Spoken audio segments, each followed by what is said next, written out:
Good afternoon, everybody. Welcome to the last open classroom of 2021.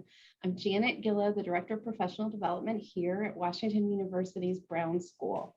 For those of you joining us on Zoom, welcome. You probably know this about the webinar, but I always like to remind you, we can't see or hear you and we can't call on raised hands, but many of you are saying hello in the chat and we love that. It's great to know who's with us.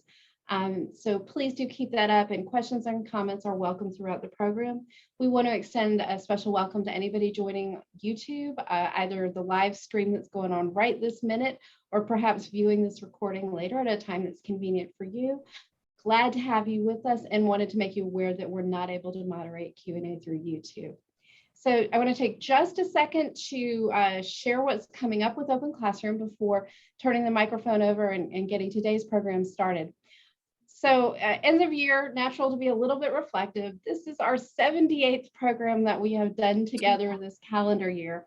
It has really been a pleasure, one of the best personal highlights for me of the year, being in community with this audience. So thank you for that. Thank you for being here, and let you know that we're about to take a well-earned break, a hiatus over the holidays and winter break.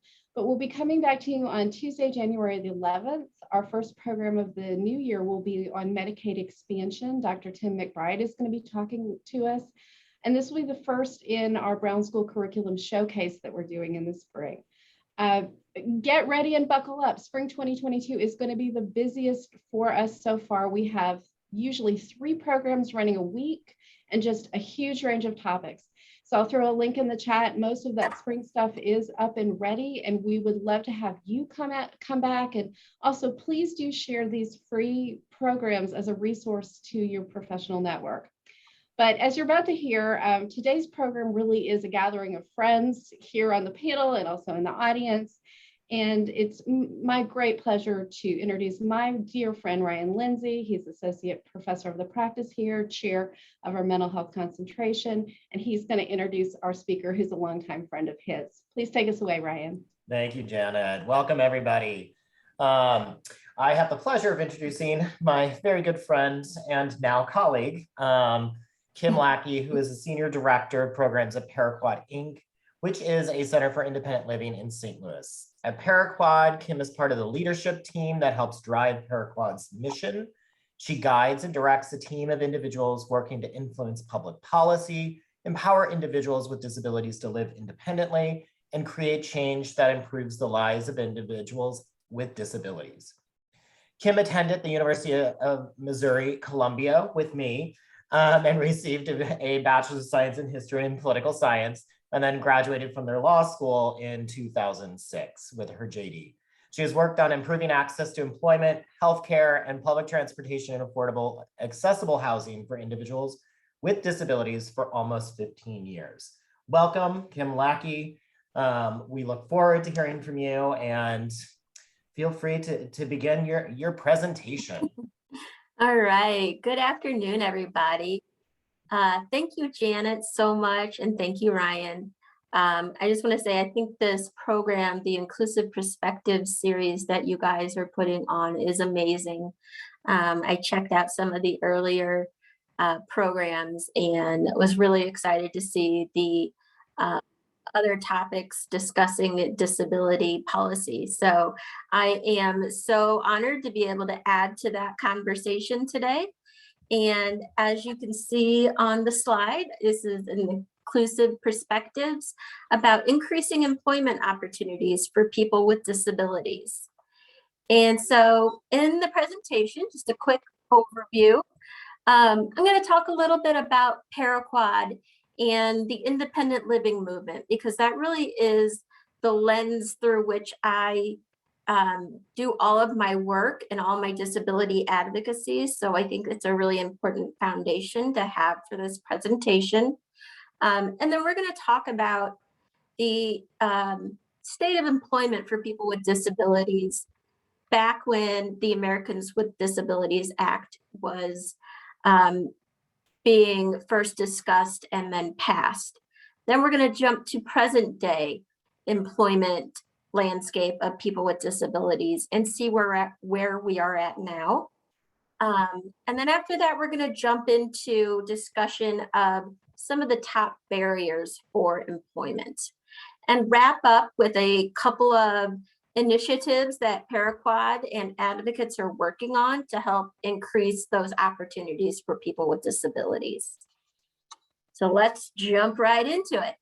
So Paraquad, as Ryan mentioned, is a center for independent living. And what that means is we are a nonprofit organization that serves people with any and all types of disabilities.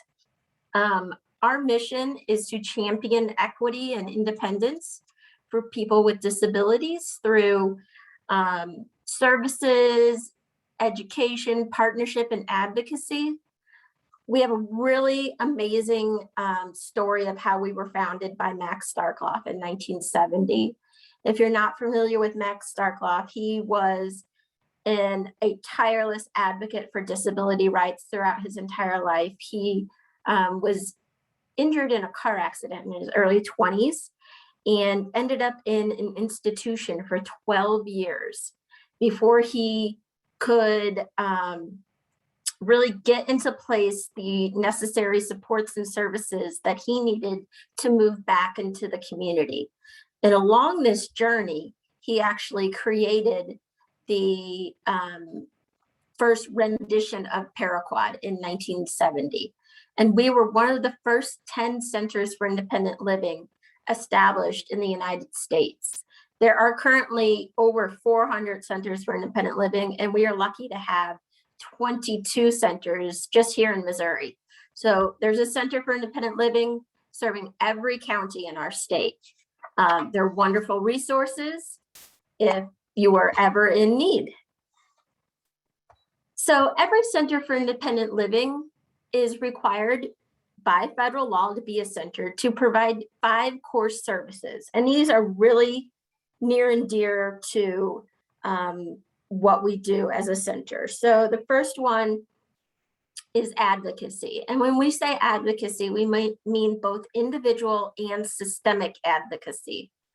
We also provide independent living skills training, as well as information and referral, peer support, and transition. And transition refers to both that youth transition, so youth with disabilities transitioning to life beyond high school, as well as transitioning individuals with disabilities out of those nursing homes and institutions back into the community, just like Max Starkloff, our founder. And to give you some background, so centers for independent living are really guided by the independent living philosophy, which came out of the independent living movement. The independent living movement grew out of the civil rights movement of the 1960s.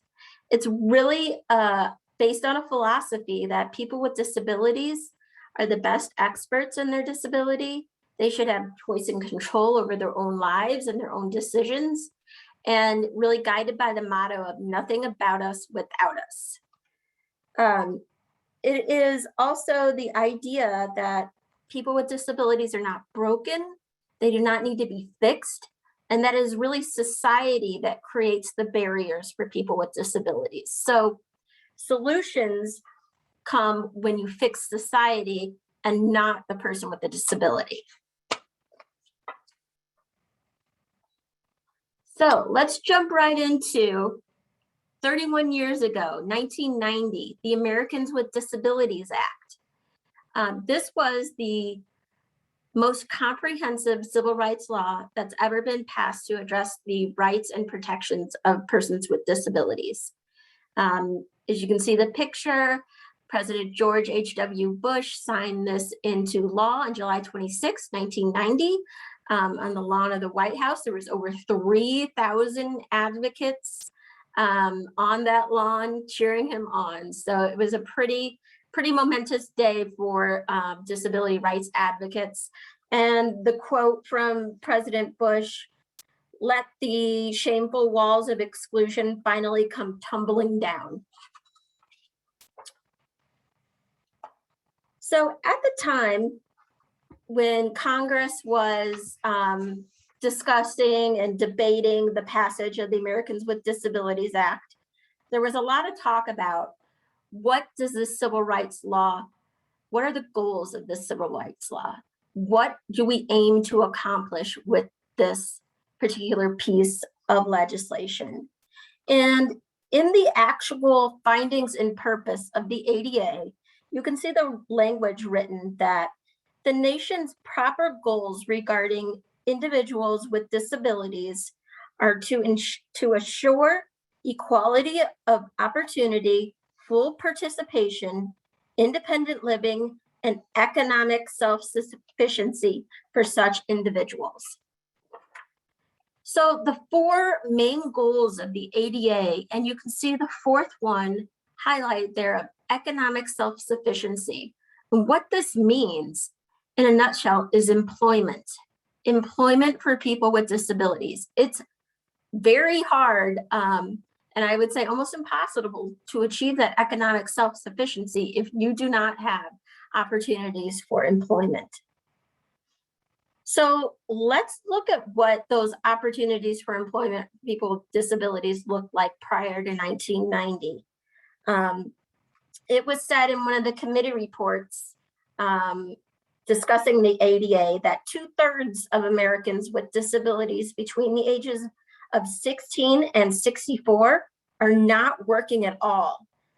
Yet a large majority of those not working say that they want to work. So just think about that a little bit. 2/3 of Americans with disabilities were not working at all at this time in our history. So if we jump forward, actually to last month, November of 2021, we've got some disability employment statistics straight from the Office of Disability Employment Policy. And as you can see, that those statistics state that the labor force participation rate for people with disabilities is 23.3%.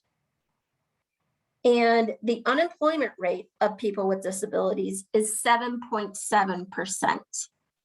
And so what this means, that 23.3% represents people with disabilities that are either working or actively seeking work. So less than a quarter of Americans with disabilities right now are actively seeking employment or are employed.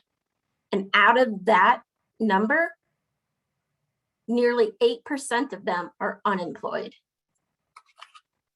So let's do a little comparison. What does this look like compared to people without disabilities? Well, the labor participation rate is almost 3 times that of people with disabilities at 67.2%. And the unemployment rate of that number is only 3.7%.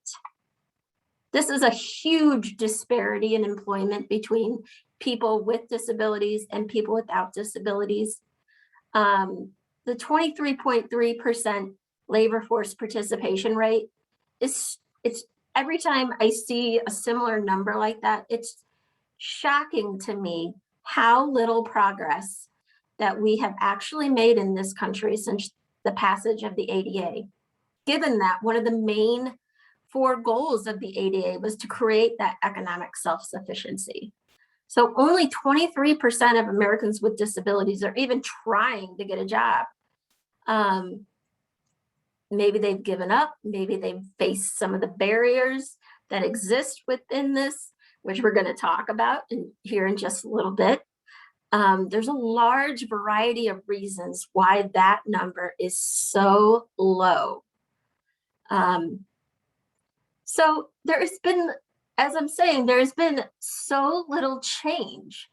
And I want you, so we've got some top barriers up here to employment, but think about, so our top barriers that I have identified to employment for people with disabilities are transportation, healthcare, fear, and attitudes. So just take a moment and see if you can think of any other barriers you think might exist for people with disabilities trying to achieve employment. Drop some in the chat if you want. We can talk about it later in the discussion. But for now, let's jump into the first barrier that I have identified as transportation. So many people with disabilities are not able to drive, and they rely on different forms of transportation, whether it's public transportation, ride sharing, and a variety of other forms of transportation. But for many, there are barriers in accessing this transportation. So we're going to talk a little bit about public transit, ride sharing, and accessible vehicles. So moving first to public transit. So many people with disabilities do rely on public transportation to get to and from employment. But for many, this just is not a feasible option. And there's a variety of reasons for that. As you can see with a fixed bus route system, like here in St. Louis, the Metro bus system, last I heard, there are over 9,000 bus stops in the Metro bus system. And there are thousands, I venture to guess, that are still inaccessible to people with disabilities. You may drive by, walk by a bus stop, and you see this 8x8 concrete pad in the middle of a grassy side of the road. There is no way for a person with uses a wheelchair to easily access that actual bus stop. So in addition to inaccessible bus stops, there also is an issue with the frequency and the availability of actual bus routes. We do a good job here in St. Louis of providing public transit within our core city area of St. Louis. But if you venture down south or up north or far west, you are going to struggle to find a bus route that will serve you. So moving on to another form of public transit, a lot of people with disabilities rely on paratransit. And in St. Louis, our paratransit system is called Call a Ride. What this is if you're a person with a disability that cannot independently use the fixed route bus, you may qualify for the Call a Ride system. And this is a door-to-door shared ride pickup drop-off service for people with disabilities. Sounds great in theory, but there are many things about this system that make it very difficult and create barriers for people. One is that, especially right now, there is an extreme lack of drivers within Metro in general, and specifically within their paratransit program. They, last I heard, are at 50% capacity for their drivers. This means that people are just getting denied rides. These are something that is guaranteed under the federal law that paratransit, when provided, you have to provide rides to people when they call to schedule. And many people that either my coworkers or advocates that we work with in the community are just straight out being denied rides because they don't have drivers. If you do get a ride, you may have an incredibly inconvenient pickup or drop-off time. It's really difficult because it's not going to exactly fit your schedule. And if you think about this in terms of being on time for your job or needing to leave your job at the end of the day, it just may be too inconvenient that it's not feasible to utilize this type of transportation. And lastly, there can be incredibly long rides on this type of service. Honestly, I have used paratransit in the past when I lived down in South County and had to get to my job here at Paraquad in the city.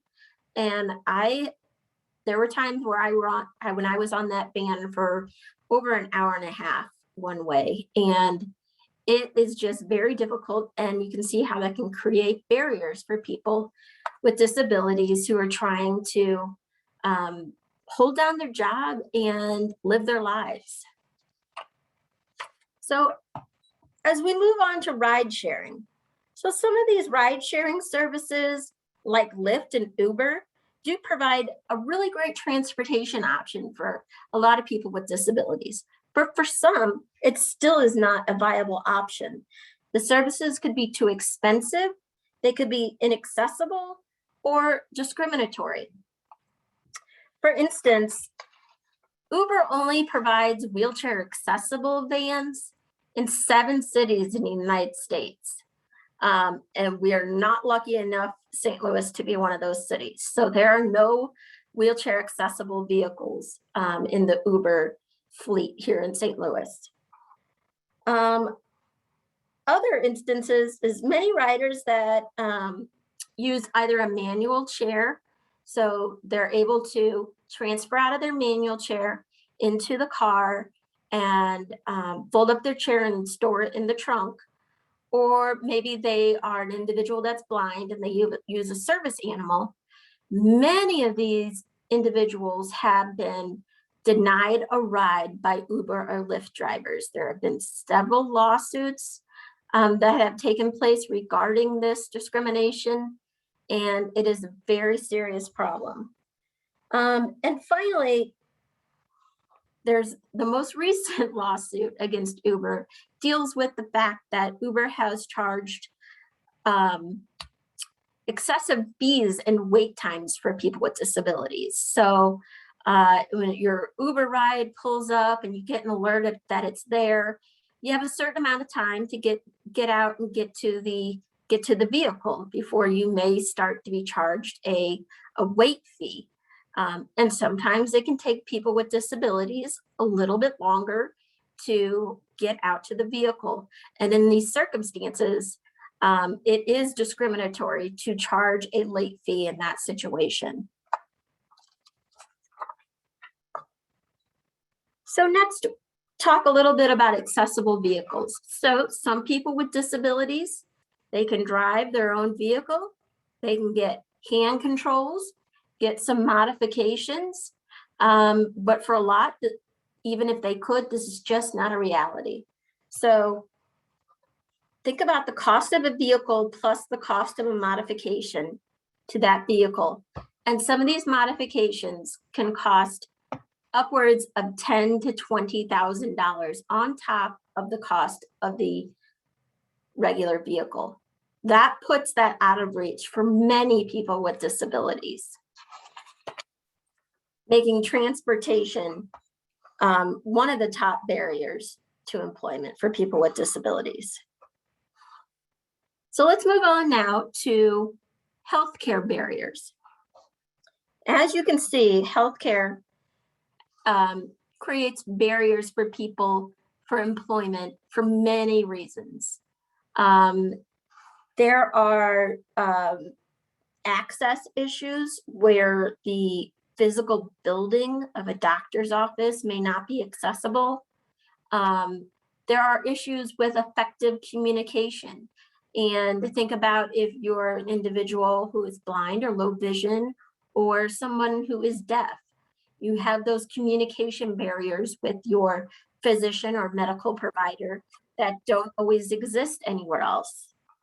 In addition to that, there are cost barriers. As a person with disability, you're going to have some extra costs with medical equipment, what we call durable medical equipment, some added prescriptions, maybe in some cases.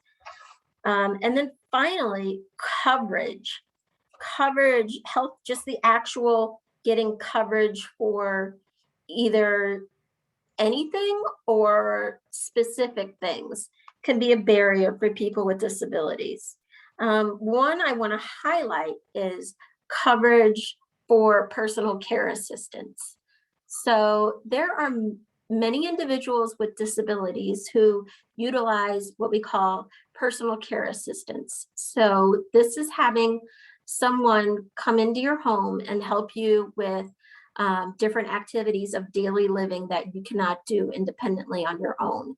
So helping you get up in the morning, transfer, get dressed, maybe prepare some meals, help you with some bathing, things like that.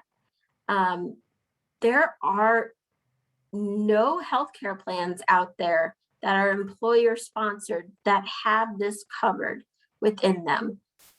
You cannot go to your employer, say you have Anthem Blue Cross Blue Shield through your employer.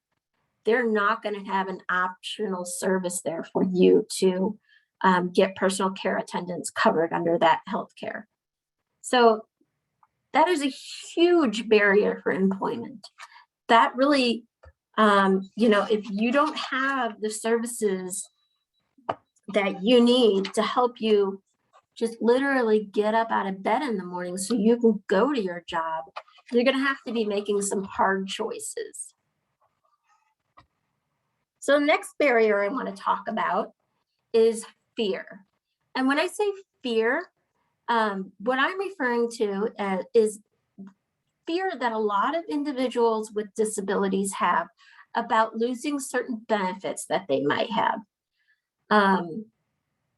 And I'm talking about whether it's a disability financial benefit that comes with SSI or SSDI. It could be housing vouchers. It could be, again, their health care that they may receive through a Medicaid or Medicare program. Many fear that if they go to work and become employed, that they will lose all of those benefits. And it is scary. It is scary. A lot of people with disabilities do not know the assistance and incentives that are out there to help them successfully become employed. And a lot of that assistance is referred to as benefits counseling.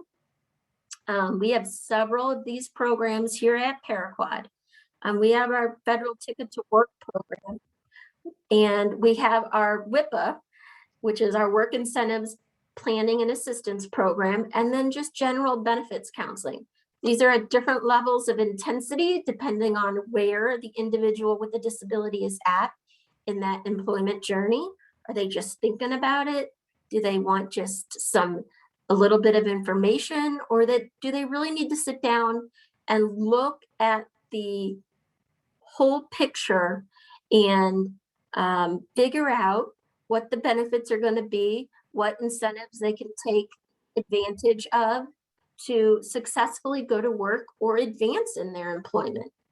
So these are really great programs that I wish more people knew about, because the fear is real, and it could be really scary to want to go to work, want to have a job, but you need that healthcare to survive. So this is a real barrier for a lot of people.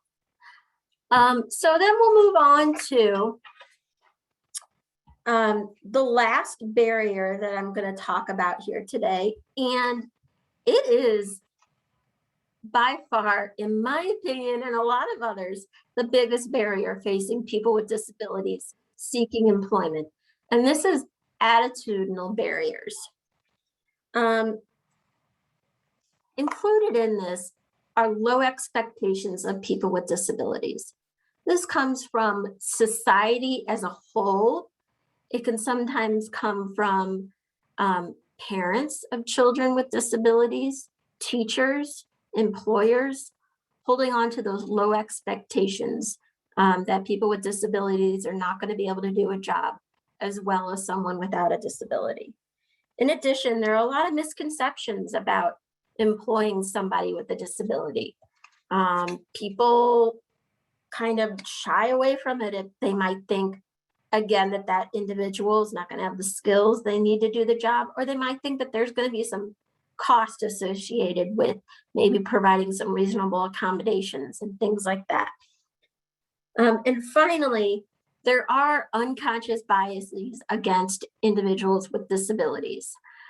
This is a really interesting topic, and it does not have nearly as much research surrounding it as we have out there about unconscious bias and race and gender and a lot of other categories. It just hasn't been focused on to the degree of other things as of today. But I think as time goes by, there will be a lot more uncovered about this unconscious bias that exists towards people with disabilities. So talking about the attitudes, I just wanted to highlight this video. We're not going to watch it right now in the sake of time, but this is Stella Young. She was an amazing disability rights advocate and speaker. And you guys, you get the slides after this, and I really encourage you to go check this out. It's called I'm Not Your Inspiration. Thank you so much. Thank you very much. And it is just a wonderful illustration of society's attitudes towards people with disabilities, holding on to those low expectations, and a variety of other topics around disability awareness. So if you guys get a chance, please do go and check out that video.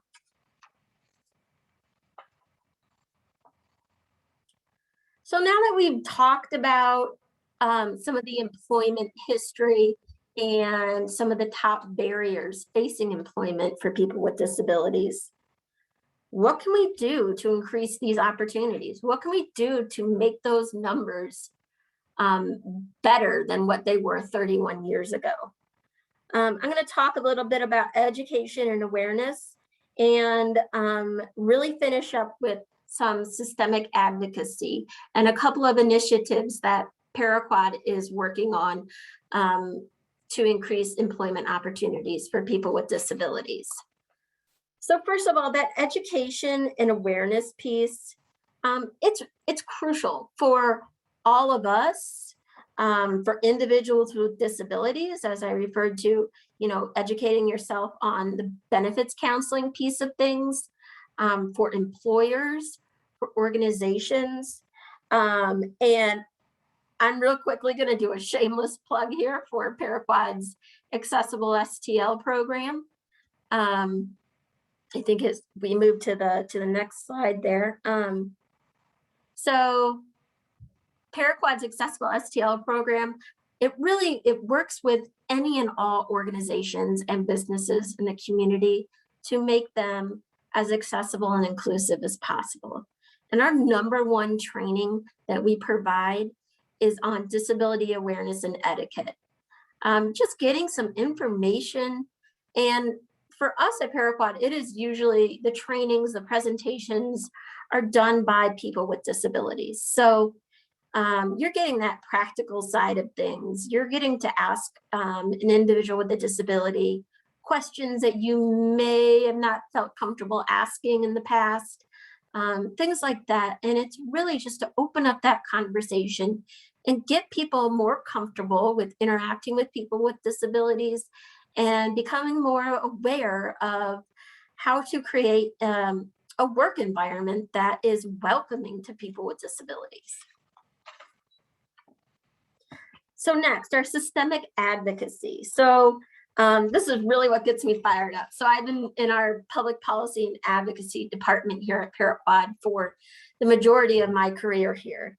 And two of our current initiatives that we are working on are called Employment First and our Missouri Medicaid Buyin program.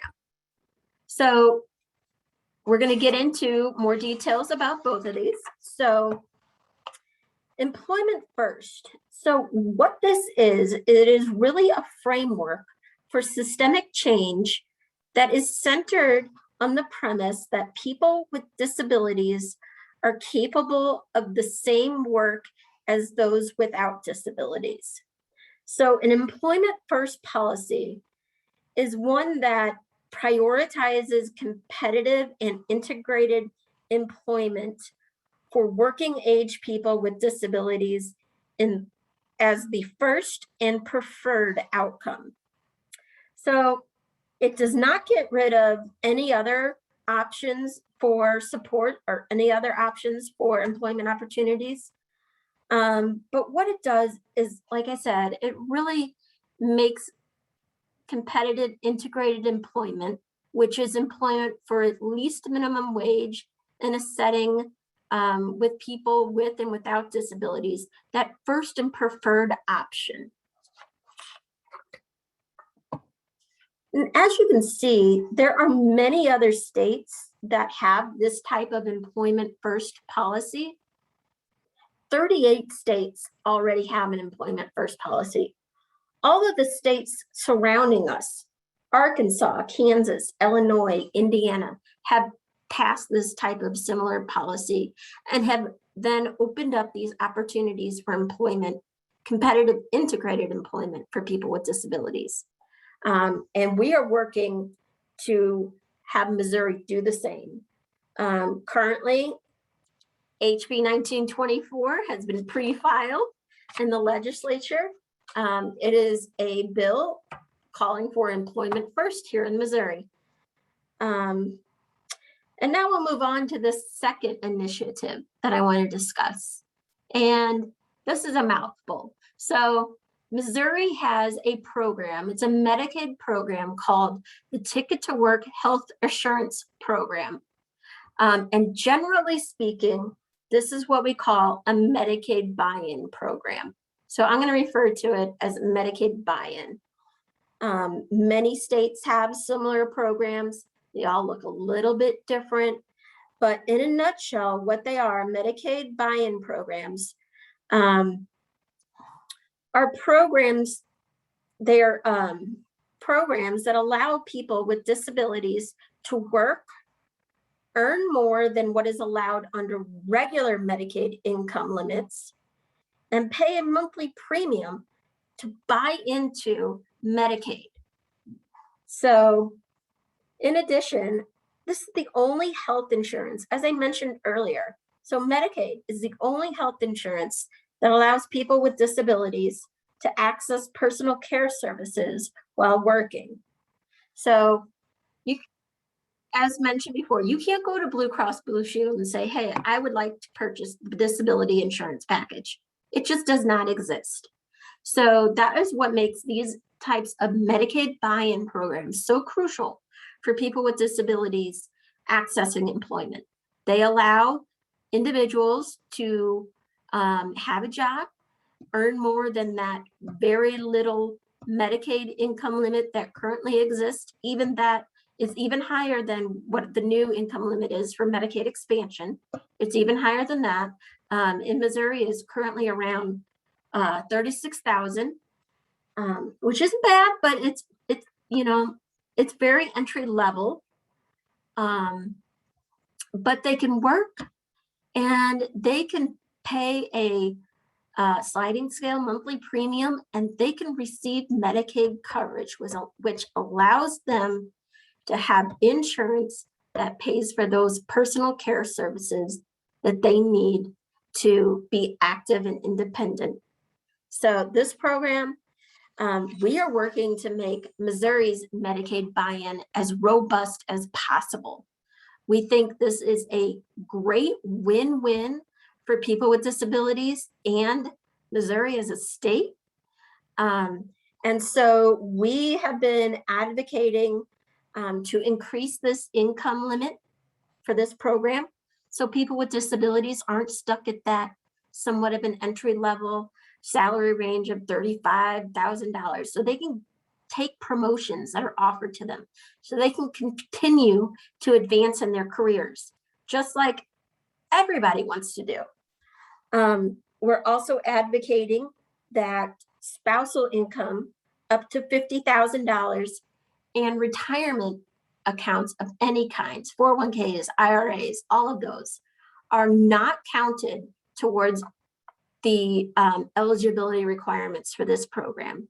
Currently, in our current Missouri Medicaid buy-in program, you can only have $10,000 worth of resources or assets.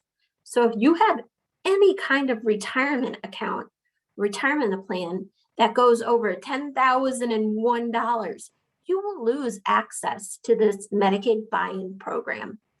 And we are working to, like I said, make this more robust, expand those eligibility requirements, increase those income and asset limits, and allow more people with disabilities to have more opportunities for employment and advancement in employment. So I just want to wrap up here with a little bit about what can you do? And you guys are all here listening to me today, learning more about how to increase employment opportunities for people with disabilities, get a perspective of where we've been and where we are now.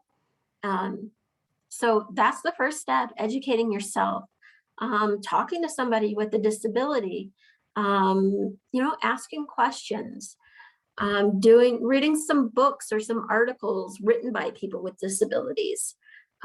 There's a lot of good information and material out there.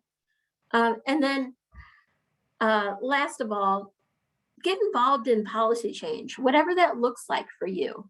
I threw up our Advocacy Matters. It's Paraquad's e-newsletter that we put out every week, every couple of weeks, and keep advocates in the community up to date about what policy changes and policy discussions are happening and emerging in the disability world. During Missouri's legislative session, you'll see those come out a bit more often. We get really busy following those pieces of legislation. So I encourage you to check out our website and other disability organizations that might be of interest to you, and see what they're doing, see what their advocacy and legislative priorities are, and see how you can get involved. And with that, I will wrap up and open it up to any questions or comments that anyone might have.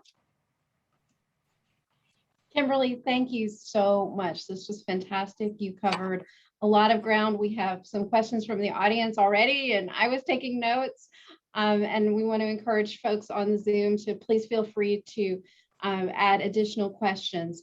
One thing that I wanted to start, because it was kind of where you stopped, and I do think it's really important. Ticket to Work, Medicaid buy-in. I worked on that stuff for 10 years for the Multiple Sclerosis Society. It is a game changer. But even 20 years after we began that conversation in Missouri, not everybody knows. So my question is kind of two-part. The first one is, if somebody either for themselves or someone in their life is wanting to familiarize themselves with these programs that are just game changers, where would you recommend that they go? So that's the first part of the question. And the second is, I want to get a little more specific on what the people on this call can do to support your legislative agenda in the upcoming session. Absolutely. So where they can go, I highly recommend reaching out to us here at Paraquad. Honestly, there are a lot of people that work for the state of Missouri that have never heard of this particular program. So we have great folks here in our public policy department, our individuals that do our benefits counseling are real geek out over this program because they see what an impact it can have for people with disabilities. So reach out to us, reach out to Legal Services of Eastern Missouri. They're very knowledgeable about this program as well. And yeah, we have folks here who just can't talk about it enough. So, and it's complicated. If you see it all laid out, there's some math involved, and that's not my favorite thing. But once you see all the pieces and how it can really benefit someone going back to work, it can really be a wonderful tool for somebody and increasing that employment opportunity. And secondly, how do you get involved with our legislative agenda? We love advocates. We love allies. If you go to our website, paraquad.org. You can see on our public policy and advocacy page the list of our 2022 legislative priorities are listed out there for you. Sign up on Advocacy Matters. We put out calls to action. We let you know where particular bills are at in the process. Maybe there'll be a hearing coming up. Encourage you to submit testimony. They've been accepting written testimony here in the last year or two because of the pandemic. And we can help you craft that testimony. We do a lot of story sharing and helping people craft their stories so they can lift that up to the legislators, because we do a lot of the providing the facts and the reasons why and the data behind these policies, but we always couple that with stories from individuals that are impacted by the policy. And that's how you make the biggest impact with these kind of things. So yeah, reach out to us and we can get you signed up for anything. So you'll get alerts on when you can do that call to action. So kind of building up off of that, what are additional volunteer opportunities that anybody in our audience might be able to get involved with Paraquad or any other statewide initiatives? So we do a wonderful advocacy day, a legislative advocacy day every year called the Disability Rights Legislative Day. This year it's on March 9th. To be determined whether it is in person in the Capitol Rotunda or if it's virtual. But those are great days to really feel the power of the disability movement and get behind some great legislative priorities and talk to your legislators. Here at Paraquad specifically, we have a variety of volunteer opportunities. They're always listed up on our website.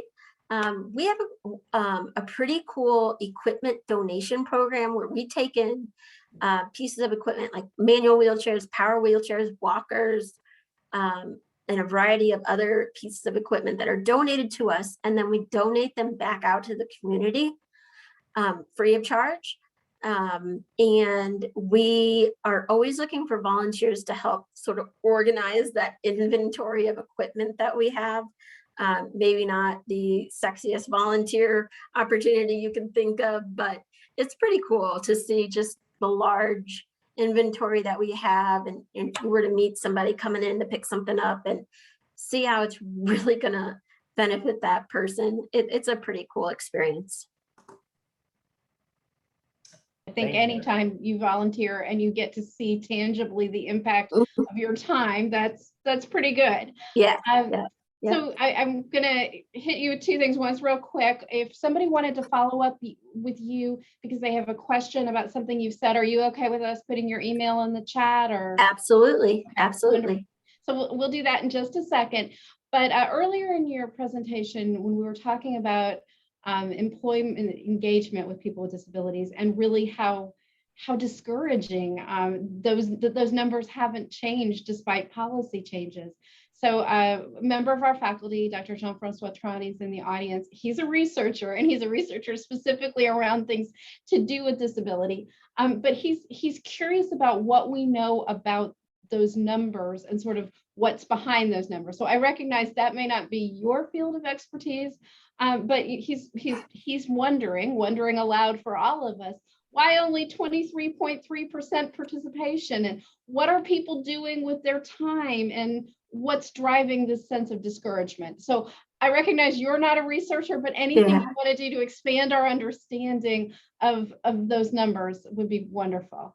Yeah, I mean, I think it's all those things that we talked about here today and more that are really keeping people at home and scared or discouraged from employment. I just don't think, and it starts, I didn't talk about it as much today because I'm not as familiar with barriers within education, but I think it starts as early as, your early education and the barriers that exist there for people with disabilities. So if you don't come out of your education journey with the skills and abilities that you need to access employment, you're automatically at a disadvantage. Not to mention all these other barriers that we have talked about today. And, you know, I don't know if I can say much more than that, because I am often at a loss every time I think about the fact of how little progress we have made in 31 years. It's really frustrating. So as I was listening to your amazing presentation, I was starting to think about employers in, in the St. Louis region, but also beyond. And if you were to give advice, or could you point to some resources for employers who are interested in improving accessibility? Are there national resources, local resources that you might point people to? Absolutely. So first and foremost, Paraquad, our accessible STL program, is wonderful. But there are a lot of national resources out there that are great. So Respectability is a really wonderful organization. Earn is another great organization. I always point either employers or employees that want additional information about a variety of employment related topics for people with disabilities to the Job Accommodations Network. So they're askjan.org, I believe. And they are just a wealth of knowledge. And you can talk one-on-one to some folks that work over there and bounce questions and ideas off of them. So there are a lot of resources out there. There's also an national organization called Disability In. And they're also a wonderful resource for employers that want to become more welcoming, inclusive for people with disabilities. And then maybe sorry, Janet, can I have a follow-up? Follow-up. Kind of building off of that, I think about the student support. You spoke to the educational constraints that can often lead individuals with disability out of the educational system, which is an important part of career achievement. What about some resources related to student supports and education? Yeah, it really is key. So we do have a youth services here at Paraquad, and we provide educational advocacy, and we have folks that work with the students and the families so that they know their rights. As a student with the disability, they know their rights going into that IEP meeting. So that is a resource. There's also an organization called Impact here in Missouri that does a lot of work with students and parents for their education rights. We work closely on some pieces of legislation around education with an organization. I think they're in mid-Missouri, and they're called MODE, Missouri Disability Empowerment. And then beyond that, as you move out of high school and maybe into college, tap into your disability access office, your disability services office, if you are a student, to get that assistance. A lot of colleges and universities also have disability focused student groups.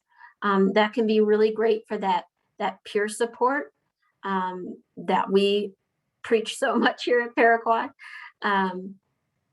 So those are some different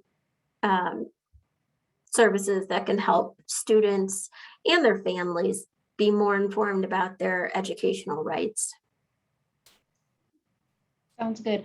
I want to ask just a couple of things in follow-up to some of the transportation barriers, and honestly, two different things you said that I was just like, wow, I want to know more about that and what we can do about it. So the first one was, you were talking about how here in St. Louis, our paratransit provider with the drivers is at like 50% capacity, and people are being just flat out turned down. Like, I know it was not great before, but flat out turned down is a whole other thing. So I just am curious if you know what is behind, is that 50% like lack of budget, inability to hire people?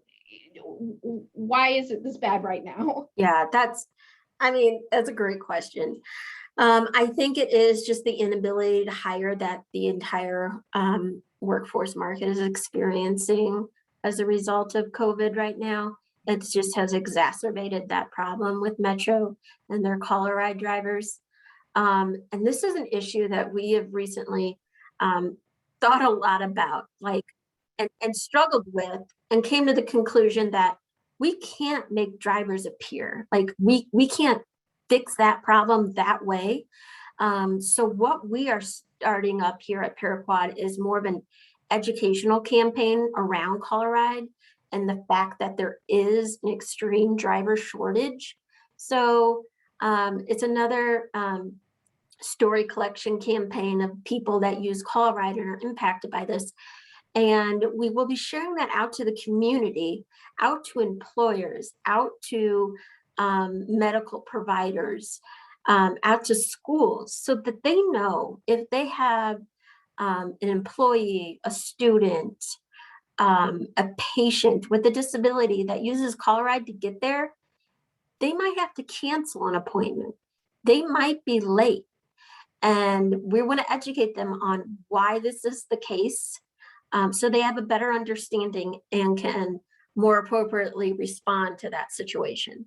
So we're gonna see how that approach works, because as we said, we don't know how to fix the driver shortage issue right now. So, well, collecting the data is certainly one good way to start building the case for change, even if you don't know what the change needs to be. The other thing that I wanted to follow up on quickly, and I know you have a law degree, so you may have a perspective on this. I was troubled that people were being turned away from Uber or charged wait fees if they have a wheelchair, if they have a service animal. Help us understand what the law is and what somebody should do if that is their situation, so that in the moment they can respond effectively. yeah, absolutely. So it's been quite a legal journey with these ride sharing companies.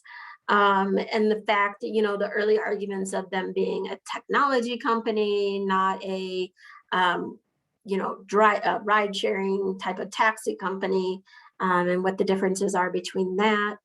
But they ultimately do fall within Title III of the ADA, which covers public accommodations and services, ride sharing being covered under that category. And so they do have to ensure that they do not have any discriminatory policies.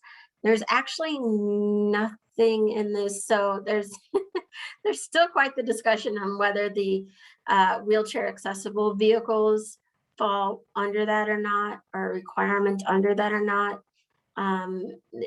It hasn't quite gotten to that level of obligation yet in many of the court cases, mainly because the drivers own their vehicles. They're sort of independent contractors, if you will, things of that nature. But what is clear is that you cannot deny a ride because of that person's disability. If they use a manual wheelchair, you have to modify your policy and help them fold that chair up and put it in your car. You have to modify your policy that would otherwise not allow dogs and allow that service animal into your vehicle.